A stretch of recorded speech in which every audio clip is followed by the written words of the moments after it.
History Month is a time to honor legacy and also the everyday leaders making a difference right now. And that's where our next guest comes in. Nikki Green is here to tell us more about how she gives back to her Oldsmar community. Welcome to the show. So great to have you here. Thank you. So tell me about what it is you do there at your church. So we have a monthly community outreach that is hosted by our church, Mount Pleasant Missionary Baptist Church in Oldsmar on Tampa Road. And we have this pantry every third Saturday of the month from 10 to 12. And what we do is we open the doors for the community that's in need. So if you're needing home goods, household items, gently used clothing, and even just prayer, we're there for the community. And, you know, the way it started, very small, but now it has grown to be something very huge within the community.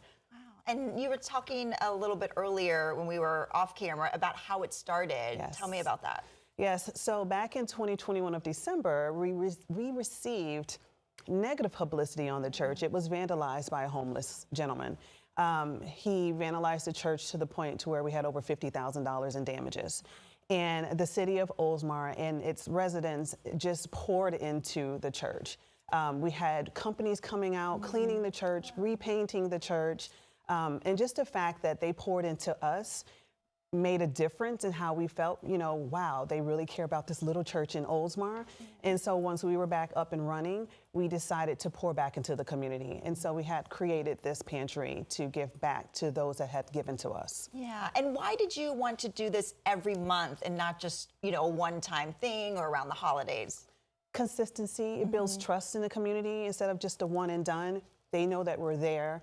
Every third Saturday, you know, we started out with just maybe 10 people that came, Right. you know, but as we continued to be there every third Saturday of the month from 10 to 12, that's when it grew, you know, so now they're there early and it's wrapped around the building. So it's really good to be able to see that.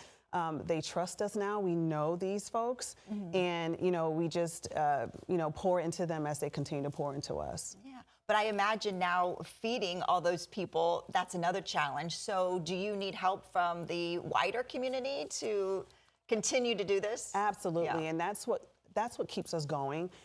It's wonderful to know that when we do have this pantry, we have some of our residents that will come and they'll bring bags from the grocery store and they will give to us so that we can continue to give to the community. We're always taking donations. That's what keeps us, you know, going to be able to give this out for free.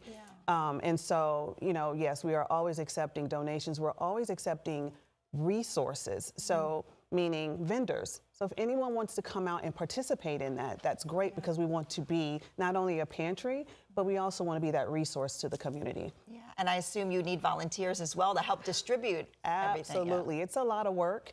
For anyone that has worked pantries or created them, it is a lot of work. And so we will not turn down a volunteer. We welcome volunteers, most definitely. That's amazing. And if someone wants to find out more about the church or how they can help, is there a website that we could go to find out more? There is. They would go to mountpleasantoldsmar.org and find out a little bit more information there. Perfect. Well, there it is right there on your screen. Thank you so much. Thank you.